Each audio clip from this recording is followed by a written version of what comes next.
the 22nd of May in 2005, I found myself in an ICU trying to figure out the numbers on the monitors because Nelson, my 5-year-old son then, had suffered a severe brain trauma by falling out of the window. So he may have jumped because he was in his Spider-Man period. So my wife was looking at me like, analyze this. And I was actually probably the right man in the right place because our expectations were not unreasonable, because I've been a data monkey, or when I was younger, a cypherpunk, and now in adult age, a quant all my life.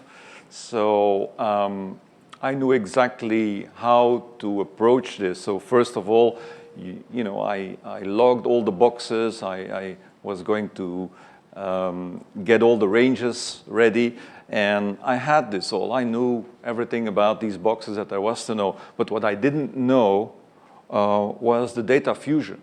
So I didn't know how these different data married, and I didn't know what the survival chances of my son were. So the only way for me to know that was to break in the network of the hospital. And I was in the position that I knew how to do it, and my son was in a bad state. I think, everyone would probably have done the same. So, and as I just said to Mark Goodman, there is only one really sure way to get into a hospital network, that is find an intern with a password. And so because the interns are always the weakest link in our defense of our companies. So I got into the network, and a wealth of information opened for me. Statistics, tables, for instance, so on coma scales, percentages of days, how you are in coma. I saw there that actually my son was really in a very bad state. So the chances of survival and recovery were zero. The chances of survival were very slim. So I decided not to accept these statistics. That's the great thing about statistics, You don't have to accept them. When you know them today, you can change them for tomorrow. So I decided to change them. So I called in every favor I could. All my friends who were doctors, they were phoning that hospital. Americans came by. They showed that there was a lot of clinical attention around, so emergency room. And it must have worked. After 3 months, we could leave the ICU into a normal hospital room. And so when we arrived in that room, this is where panic struck me, because the numbers, what were the numbers? There were no monitors there. So I knew then I could no longer know the present, so I couldn't change his future anymore. So I talked to the hospital authorities, and they said, look, he's better now. So, and it didn't make any sense that when you're dying, you get all the numbers, and when you arrive, when you're alive, you get none. So I decided to do that all for myself. I collected all his records. I went to doctors and hired them actually as information analysts for my data. And we went even as far as, so we had that many operations, we went as far as actually to stage a surgery.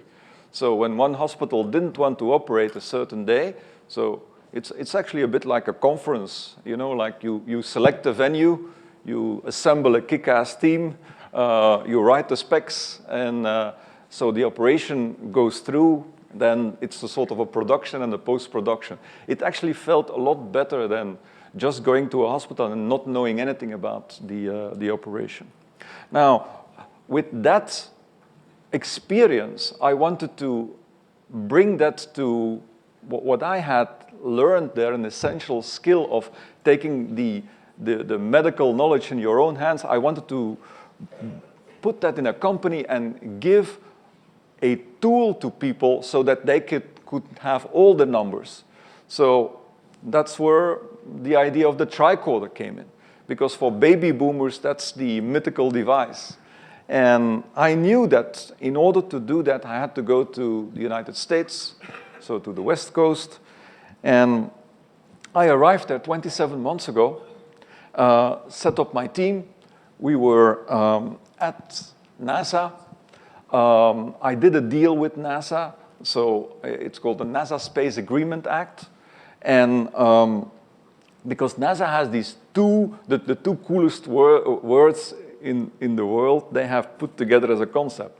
That is space medicine. And it's really great because this is exactly what the consumer needs, although it was never destined for consumers, because it's non-contact, it's non-invasive, it's a lot of laser stuff. So, and astronauts are a bit like actually consumers in a hospital. They're also isolated, and they know that nobody is going to come to save them, so they have to take care of themselves. So together with NASA and the resources that they have on the campus, so we started building that tricorder. And this was our vision. Technology has given us an unprecedented window into the human body. But on a day-to-day basis, we're still in the dark about our own health. We are changing that. You okay? Do you feel okay? What if instead of fearing the worst when you notice something out of the ordinary, you could identify the condition yourself? Getting the right diagnosis would save you worry It says it's roseola. and an unnecessary doctor's visit. Rest at home. It's okay. Instead of hearing about a viral outbreak on the news, imagine you got an alert that was tailored to your family's needs. It would also give you advice about what to do next. What if you had a way to identify what was wrong right away?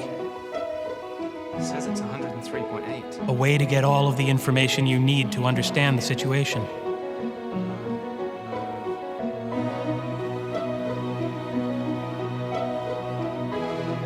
And in serious cases, you would know when and where to seek help. Yeah, it recommends taking it to the urgent care. We're building a way for people to check their bodies as often as they check their email. It's all possible, and it's only the beginning.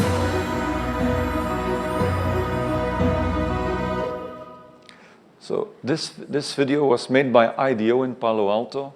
I camped there with my team for 3 months into that design studio, and we came up with that vision. This was now almost 3 years ago. It was 1.7 million downloads since, and so we started making that tricorder. So we were the first entrants in the competition for the tricorder. As of this stage, we have 5 of the vital signs on the control. We have 8 of the 12 diseases on the control and 2 of the 3 electives.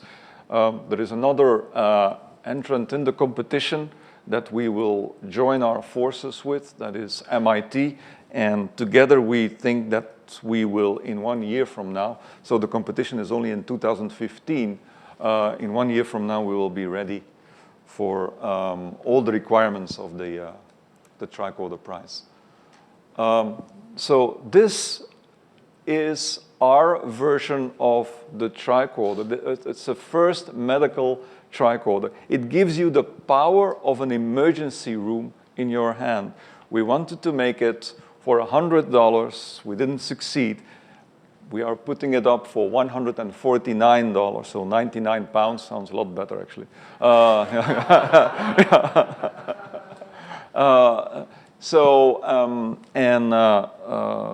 This carries all your vital signs, but actually a lot more in the version that will be on Indiegogo tomorrow for the first 10,000 of these. So there will be 12 signs that are immediately read. The survey tells us that consumers, they want to have their readings in 10 seconds, and they only want to do one part of the body. We put it here, the part, because we know that telephone ends here, and also we create a circuit.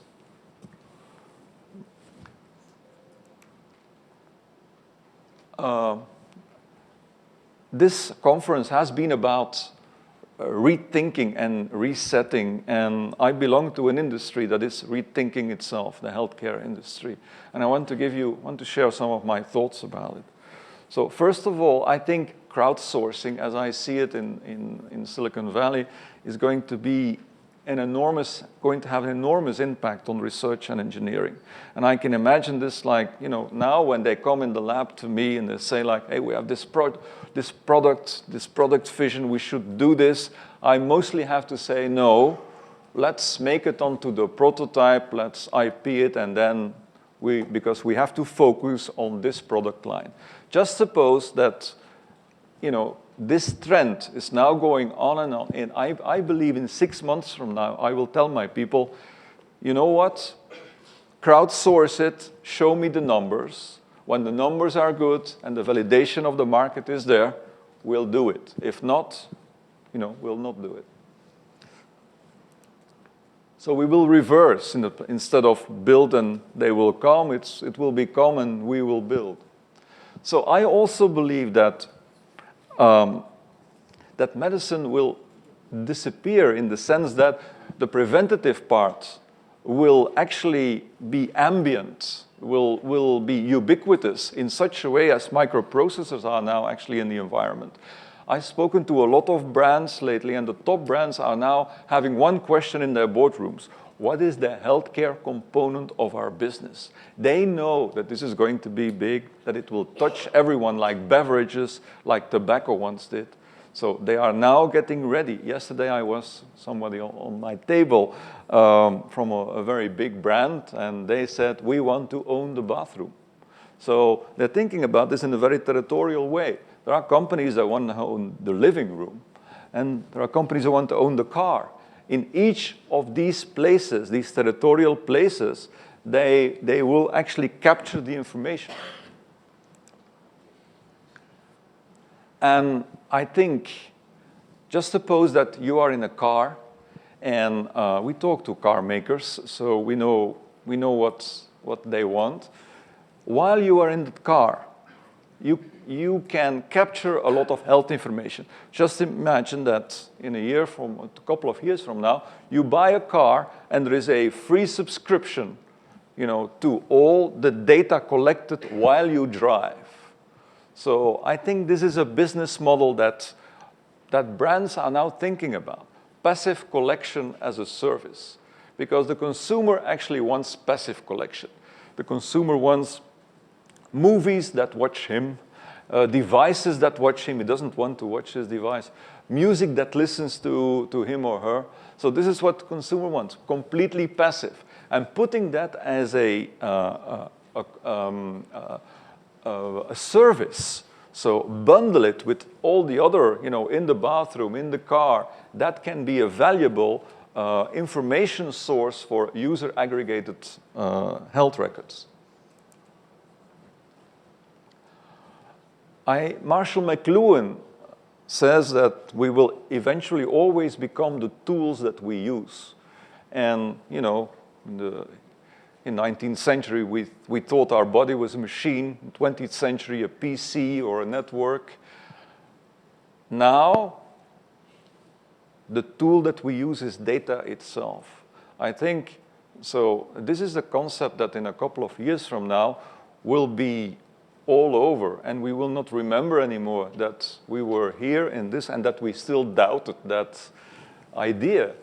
Because we will see our bodies as collections, as rivers of data. And the great thing about data is you can change it. It's protean, it's versatile. If you know the present, you can change the future.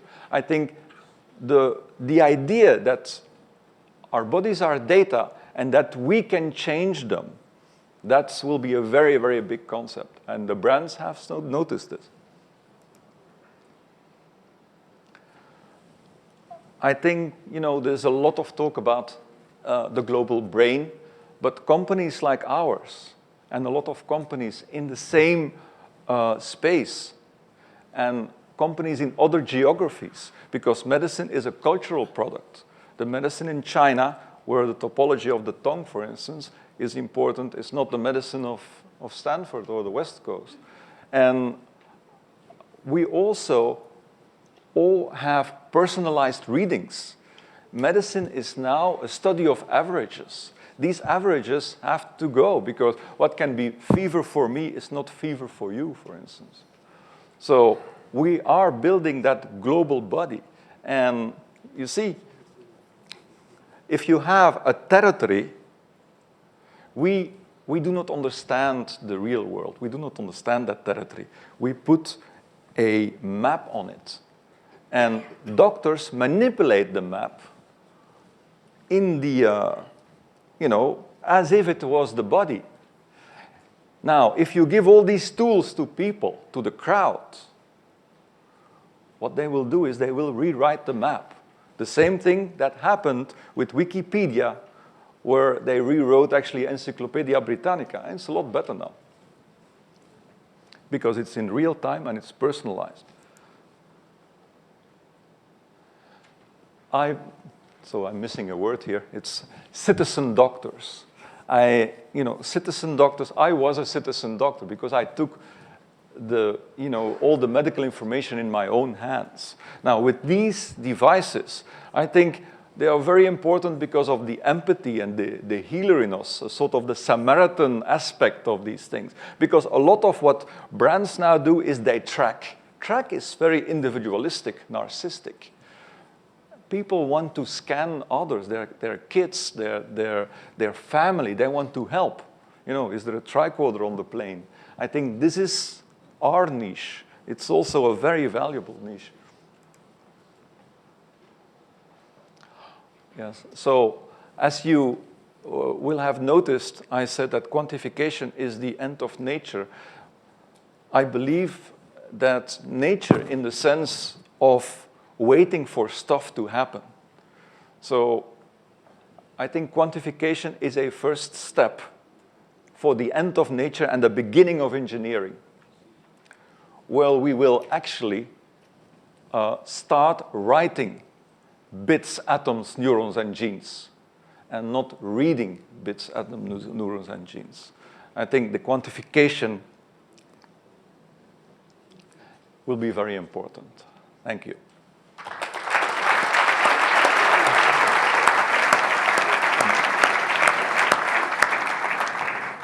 Thank you, Walter. Now, when Wired wrote a big feature about Xanadu a few months ago, you didn't have a finished product.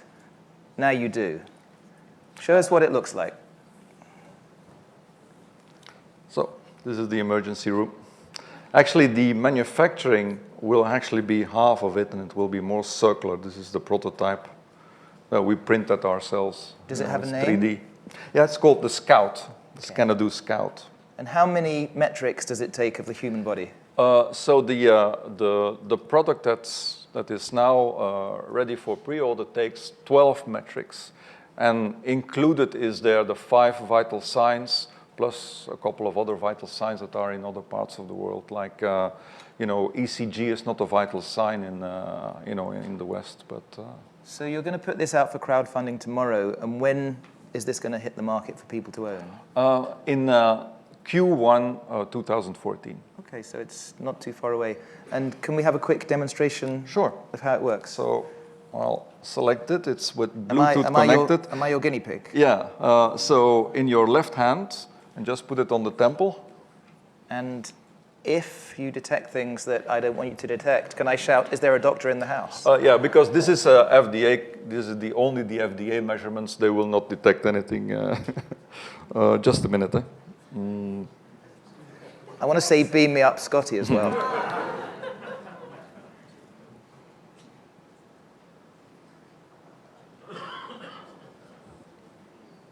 Yeah. Okay. Yeah, the kids with all their games. If I'm inadvertently playing Angry Birds, Walter. Okay. So you're now scanning my body temperature? Yeah, it's better. So don't push too hard and also don't talk because otherwise it's going to start again.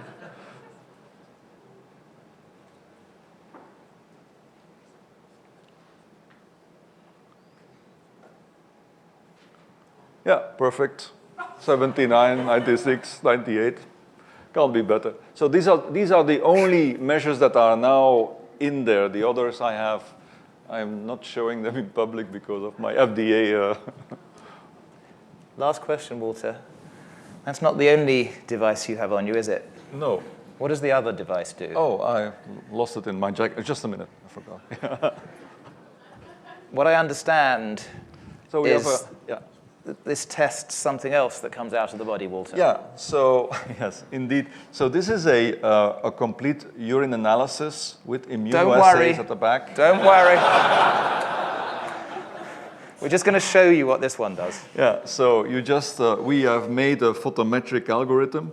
You just, take the app, and in 1 minute it gives you a complete urine analysis. And it's a disposable. And the cost of this one will be? We will sell them 5 for $29. Do you see a time when we have the smart toilet that analyzes you and signals? We should have had one a long time ago.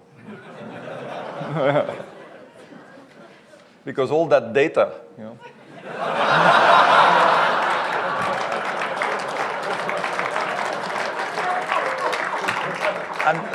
I'm going to resist the data dump joke. So, last question, Walter. So you're in a good position for the Qualcomm X Prize, which, could be captured within the next couple of years. But somebody else who's competing with you is here. Jack Andraka is part of a team. How scared are you of the competition? Well, it's not really scared of the competition because, like this 40, 50 companies who are in the competition, somebody will win it.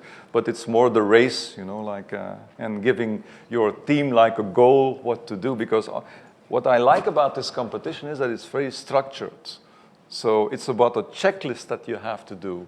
And I think what it also will amount to is like with Jack or what we have done with MIT, the more we go to the finish, the more companies will work together, to produce. Yeah, in the end, we all win a little bit, and that will go to the lawyers probably. Ladies and gentlemen, thank you, Walter de Brouwer.